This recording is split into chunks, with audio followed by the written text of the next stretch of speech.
Welcome to the Investor Success Podcast today. This is going to be a show that absolutely blows your mind as we discuss with Wayne Schaefer how to do 100 deals in 100 days and how to pull that off. As we start the new year, I want you to be thinking big. If you're going to think anyways, you might as well be thinking big. And this is the show to really get your 2017 rolling. My name is Jim Ingersoll, and I get to be your host today for this podcast.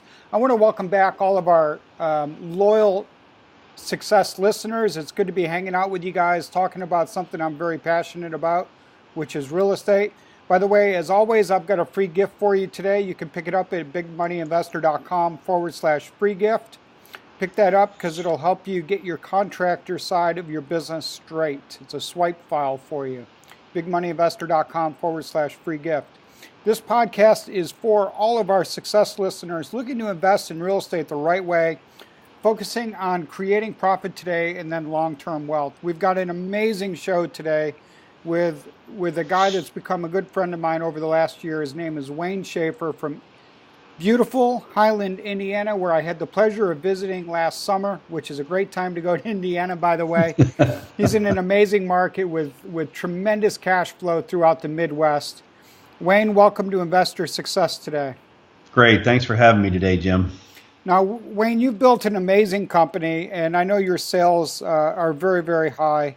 But one of the things I love about you is we share a love for God and for others, and that drives the why of your business. When I visited you, I remember you said, Jim, it was Murph Plank was there too. You said, why don't you guys come to church with me? It was a Wednesday night, and I'm like, wow, I hadn't really planned on going to church, but we went to your church, and I had an amazing time because we sang all those whole old school hymns, right? Yeah, that's right. Yeah. And I really enjoyed that time. I thought it was really unique because I showed up to focus on our mastermind for real estate investing.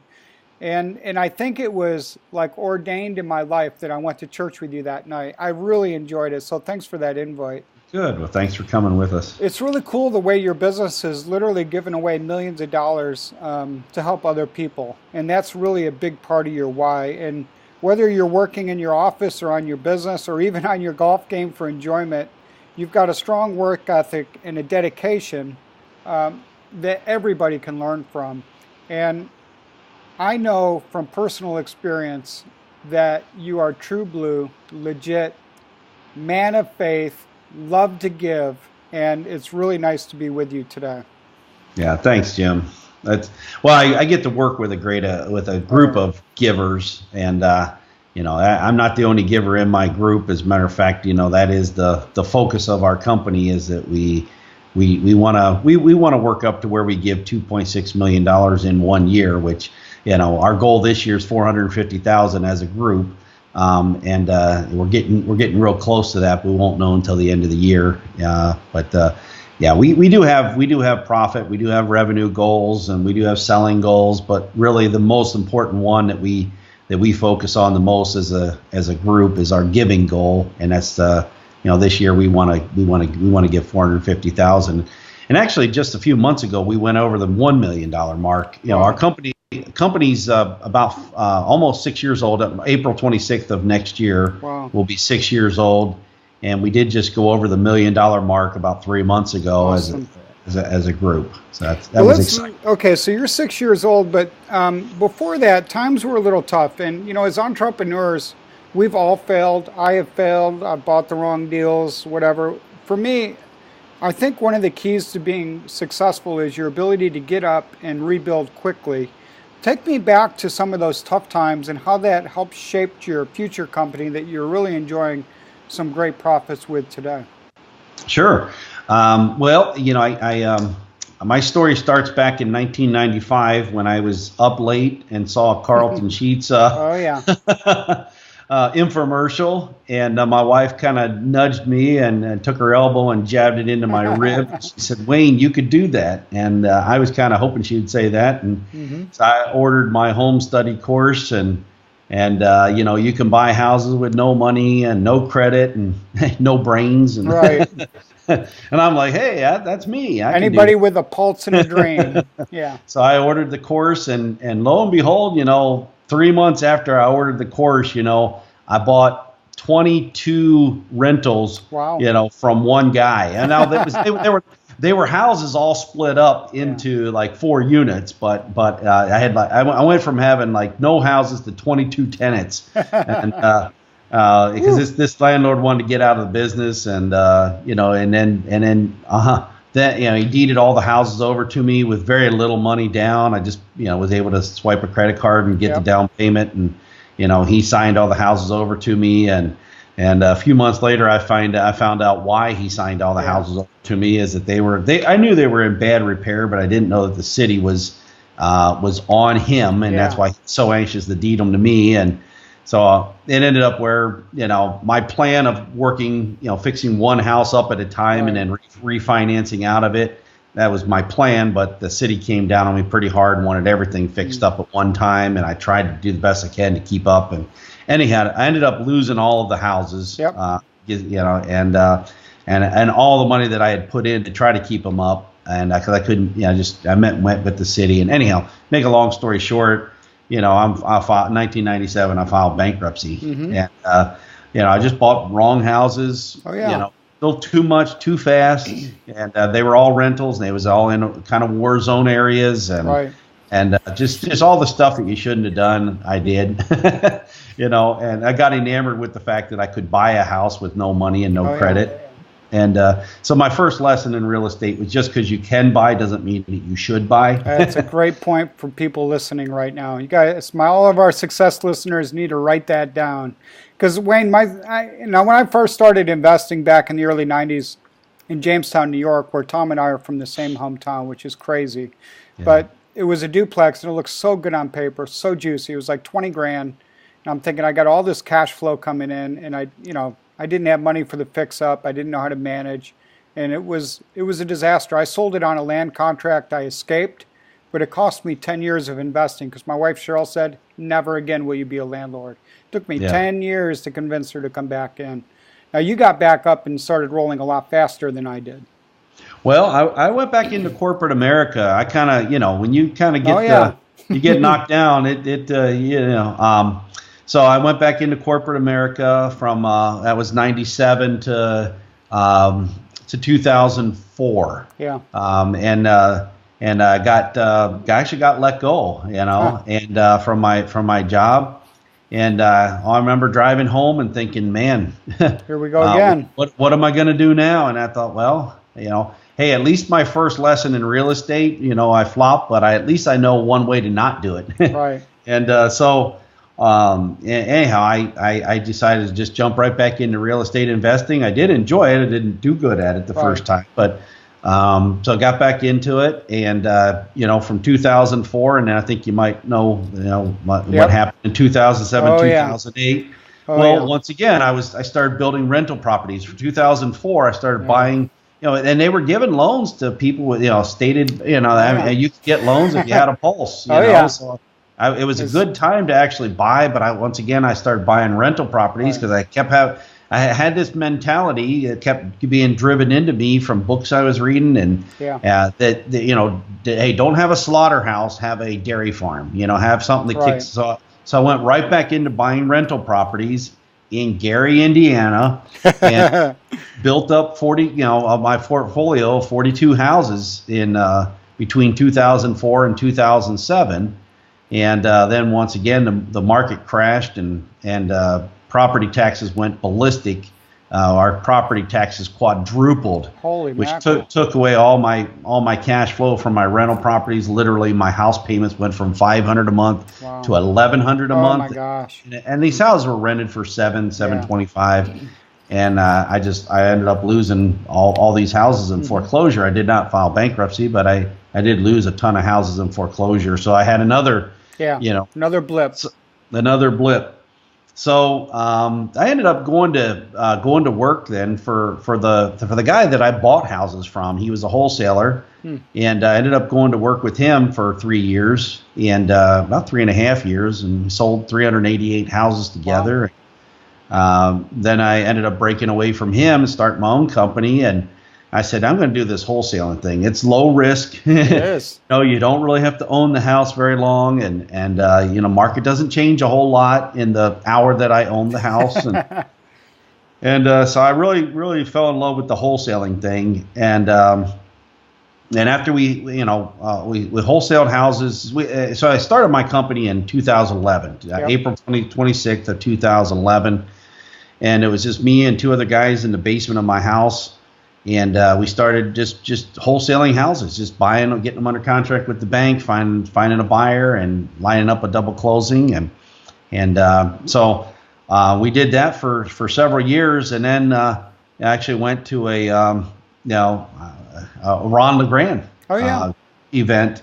And he brought me up in front of everybody and sort of kind of chastised me. I mean, I was wholesaling a lot of houses, and he's like, "Why don't you keep these houses? Why are you letting all these good deals why are you giving all these good deals to everybody else? And if I were you, I'd keep these houses and I'd put renters in them." And I'm like, "Hey, I've been down that road before, but I don't know if I want to do that again."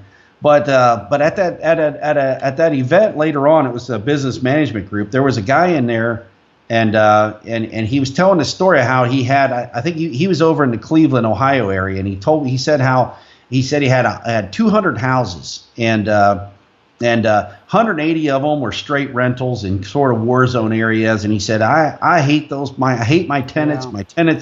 My tenants hate me. Right. And I just, and that's 180 of them. He said, but I got these other 20 over here that are in a little better area. They're not in the war zone area, and I put rent to own tenants in them. And man, I love my tenants. They love me. Right. And he's like, man, I wish I had a whole portfolio of these rent to own houses. And I was like, hey, ding, ding, ding. That sounds. I might be willing to start buying rentals again if I do them in the better areas, and I put rent to own tenants in it.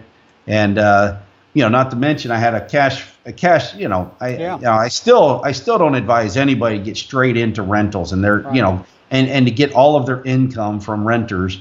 They're just not the most reliable people on the face of the earth to be able to pay your bills out of. So when I worked my wholesale business up to the point where we were spending off $100,000 a month, I said, okay, well now I'm willing to go ahead and start back in. Yeah, start grabbing some. In other words, I wanted to get into the rentals when I really didn't have to have the rents from people in order to pay my bills. Build up a business and have some cash reserves so you and your wife can sleep at night a little easier. I understand that. Well, let's go back to wholesaling a little bit. For all of our success listeners that are starting the year off and they want to do some wholesale deals, say they're wherever, Jacksonville or wherever they're at. How can they begin to build a buyer's list and start to find some motivated sellers as well? That's kind of a funny story. Number one, the way I started out was just getting houses under contract and then using bandit signs. Yeah. It's a great way to build your wholesale buyer's list, isn't it? Yeah. Well, it's funny because we sold the very first year in business we sold 48 houses. Wow. And ended up going to some power days with two guys and was telling them they were, how do you sell these houses? And I said, we just stick up these bandit signs, these ugly yellow bandit signs that are handwritten, and it says foreclosure for sale, and we put our phone number on it. We put the price right on the sign of what we want for the house because it's usually at a pretty deep discount. And man, it just lights our phones up. We put like eight signs up for every single house with the address on it and everything, and people call and they were interested in buying, and I went to these power days. I was explaining to them how we were selling, and they're like, okay, well, how many calls do you get for each house? And I said, I don't know, maybe 20 phone calls. And he's like, how many houses do you? How many of those people that call are qualified cash buyers? I said, well, probably half of them, probably 10 of them. And he says, well, how many houses how many people do you sell the house to? And I sell it to one. And he said the magic question. And it's like, well, what do you do with the other 9? Right. And I was like, great opportunity. Nothing.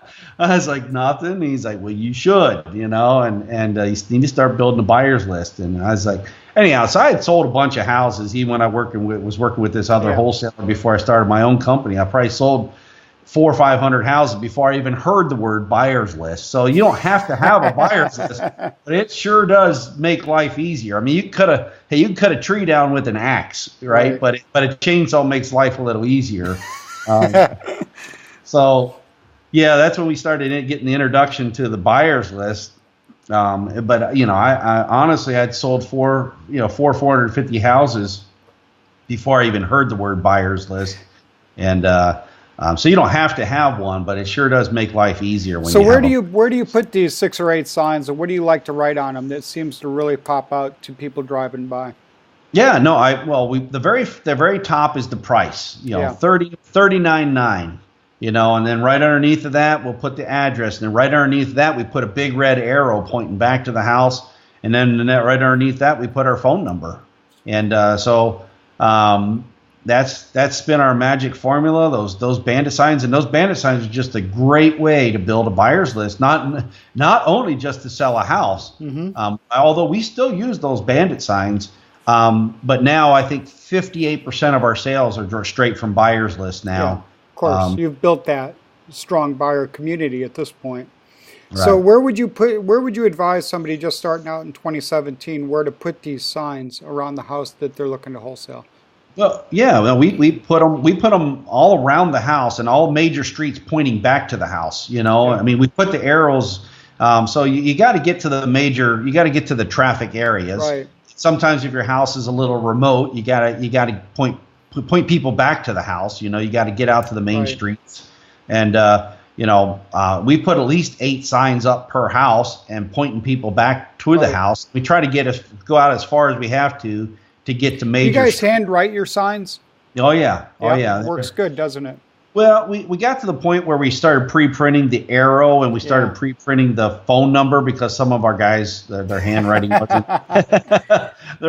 wasn't real good, but we still do handwrite the price and the address right on the sign itself, and it seems to work real good for us still. Even today, it's I think we sell 35 or 40% of our houses off of. Outstanding. And you guys have had success. Now you guys are in multiple states, I realize, but you've had pretty good success in some rural areas as well, right? Yeah. No, in basically there's 2 ways to grow. You can grow deep or you can grow wide. Okay. A lot of people want to just do business in their backyard, and if you do that, that's fine. But you got to learn how to go pretty deep, and get the product in that one area. We have chosen to go wide because so we spread out, and we do the entire state of Indiana. Yeah. Most of the state of Illinois, we Michigan and Ohio. So we're pretty spread out, but we've chosen to go wide, and anyhow, it does put us in a lot of rural areas, and I've made a lot of money selling houses in rural areas. Where it's I kind of compare it to a fishing hole. I mean, you can go to the same fishing hole everybody else goes to, but then you better have the better bait. You better get there first. You better, there's a lot of competition. But maybe if you find a little secret pond that's not where everybody else is fishing, you can you pretty much have all the fish to yourself. And so that's exactly how I think I had Larry Goins on last month. You know Larry as well, but yes. And I think he had the same concept. Of course, he does rural a lot also. He does mobile homes though, mobiles on land a lot. Just another great guy. Okay, so start building your buyers list. Use bandit signs is a great way to go. It's becoming. By the way, I've got a lot of listeners that are actually buying cash flowing property in the Midwest. If they want to join your buyers list, what is the best way to do that? I think it's indianacashbuyers.com. indianacashbuyers.com. Yeah. Like see, I should know this stuff, but I don't. Well, you're the executive now. The visionary. Yeah. Yep. I believe it's indianacashdeals.com. Okay. All right, because I mean, there's a lot of people. You're in a phenomenal market. You're in a great cash flow market all through Indiana. Yeah. Because you could buy houses dirt cheap and they rent really nicely. Yes. Yeah. So we're very fortunate. Well, we're Where we actually live is just 35 minutes south of Chicago. So what the beauty of this Northwest Indiana area is we have a low cost of living, but it's a very short commute. I mean, it's about a 35-minute train ride to Chicago. So a lot of people in Northwest Indiana actually get the high wages of working in Chicago, but they get to live in Indiana, get the low cost of living in Indiana. So I feel like we're in a great area. I was surprised when I came to visit you. I flew into O'Hare, and it was like that quick. I was in Highland. I was really shocked. It was really close. Hey, speaking of which, you've got an amazing event coming up March 22nd and 23rd called your Belief Event, and people can get that info at goodsuccessacademy.com. I plan on coming as well, but can you tell our success listeners a little bit about that amazing event coming up? Sure. Well, the reason we even started this is there's several things that were ingredients that kind of helped me along the way. Yeah. One of the things that that was extremely helpful in the early days is I went and visited some other offices. Yeah. I went and visited Larry Gowen's office, Kent Clothier and Memphis Invest, and I took a little road trip with some of my people, and we went and visited some other locations. And that was very powerful in the sense that I couldn't even really tell you much of what I had learned, from going there, other than I walked away thinking I can do this. If they can do this, I can do this. It's possible to build a real estate. Vision becomes reality. Yeah, I felt that way visiting your organization.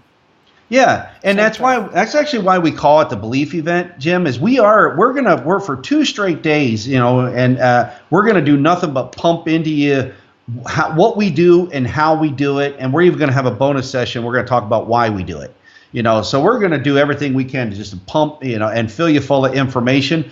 But really, we're calling it the Belief Event because we want you to see a real live on-site real estate business in action, and you're going to meet all of our department heads and everyone who does the actual work, and they're going to explain how they do their job and what they do, and the hope is that you're going to walk away from this event saying, hey, I can do that too. Yeah, I think it's great. So that's at goodsuccessacademy.com, March 22nd and 23rd.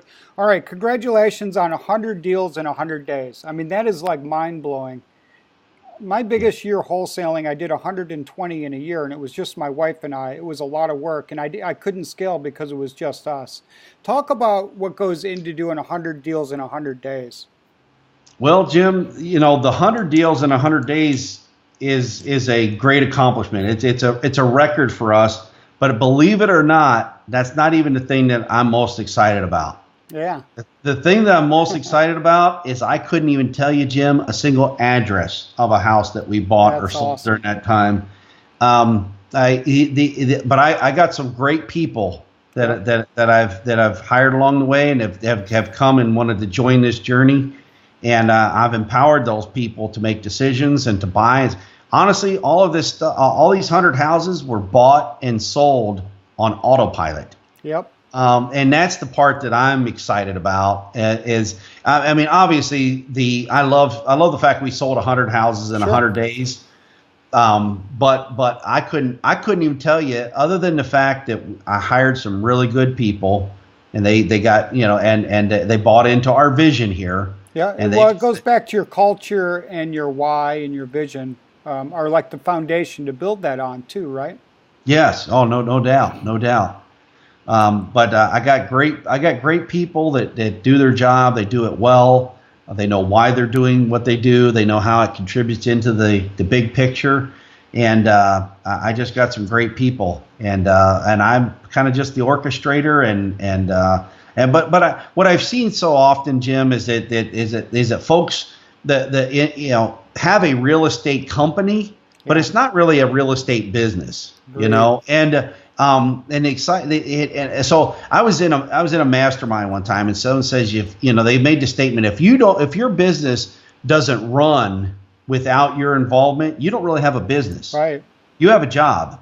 And I was like, oh man. So that became my goal. And now I want to have a business. I want a business that runs without me. And about the time I got to the point where, man, my business was running with very little to none of my involvement, someone threw a monkey wrench in and they said, you don't have a real business if it doesn't run and grow with little to none of your involvement. And I'm like, oh, I thought I was there. Now it's a whole nother level of how can I get this business to not just run, but also to grow on its own. And Jim, that's the point where we're at right now. Is this business runs and grows on autopilot, and that frees me up. And and that's the exciting part to me. I mean, I obviously I love the fact that we sold 100 houses in 100 days, but I think the thing I'm most excited about is it really happened on autopilot, and I didn't have hardly anything to do with any of those deals. Couldn't even tell you an address of a house that we bought or sold, or who we sold it to, or where we bought it from. I have no idea. Well, it's also a reflection on the market. The markets are good. There's more and more investors coming back into investing right now. And if you've got product for them, and finding a deal is a challenge right now. So if you're able to deliver the deal, you can easily close these deals, and you can do extremely well wholesaling. I think it's a phenomenal market to wholesale. I think it's great. So you're good timing as well. Well, one of the keys is that we do put in about during that time we were putting in between 5,000 and 6,000 offers a week. Right. So that's substantial. Yeah. It is a lot. So I think it's a great time to go. I was thinking back to, I think it was 2006 or whenever it was, I did my first wholesale deal. And I didn't really know that I didn't have to fund it myself. There was just so many little things I didn't know. I went to closing and I asked the title company, like, how do I get my money to you? And they're like, oh, you don't have to bring any. You just walk away with money. And I thought, boy, this is like being the Fed. I mean, it's really a great business model. No inventory, very little expense, and you walk away with a paycheck without having to put any money up. Those are some of the reasons I love wholesaling. And a lot of people perceive wholesaling as the starter step on the investing ladder. But I love the way that you guys have taken that and expanded on it and created a really big business. How many deals do you think you're going to be looking to do in 2017? Actually, our strategy for 2017 is going to be a little bit different. Okay. We're probably not going to do more deals. We're going to be right at 300 this year, and we're looking at probably staying around that same number. But what we decided to do was to improve our profit. Mm-hmm. To kind of sometimes you grow, and then sometimes you gotta take a year and you gotta lean down. Mm-hmm. And so we're actually focusing more on making more per property this year, and doing about the same number of deals, but we'll make more per property. Improve the bottom line. And improve our profit number. That's really been our focus this year in 2017. So I think it is important every once in a while you kind of take a look at your business, make sure you're, as you move along, it's fun to sell, but then you can leave a trail of things behind that you really need to shore up as you go along. And so that's kind of where we're looking to do a lot of process improvements and such throughout next year, and lean the operation down a little bit. And, outstanding. All right, final couple questions. Who is somebody that's impacted you over the years of growing your business? There's probably been a lot of people. Yeah. It's a good question. One thing was really helpful for me is I actually went and worked for a wholesaler before I ever became a wholesaler. I got to work there for 3.5 years, and I'll be honest with you, that was tough because I actually, my very first month, this guy charged me rent. He rented me an office in his building, and I was straight commission. And I remember, I paid $250 a month rent, and that very first month I made like nothing. But I had to cut a check for $250, and so I had to get busy real fast, and so going to work with another wholesaler that really knew what they were doing, and as as a rent landlord, I never really got good at buying. I mean, if I ever needed to buy, I'd just go to a wholesaler and say, I need some houses. They'd take me out. I'd say, okay, I'll take these two. And I never really got good at buying. So one of the things that was very powerful for me was to go work with another wholesaler, the guy who I actually bought a lot of houses from. And that was extremely helpful. Okay. I think all along the journey there were different people that kind of helped me along. Joining a mastermind was extremely helpful as well. For me. That's what changed my life. No, just getting in the right room with the right people. Yeah, this February will be 5 years that I will have been in the mastermind world as opposed to the seminar world, and the masterminds have been extremely helpful. Just getting up and being able to present your challenges and letting everybody kind of jump in and help you along. Yeah. It's been very helpful. I agree. How about a book you've read over the last year or so? Do you have any in particular that sort of stand out?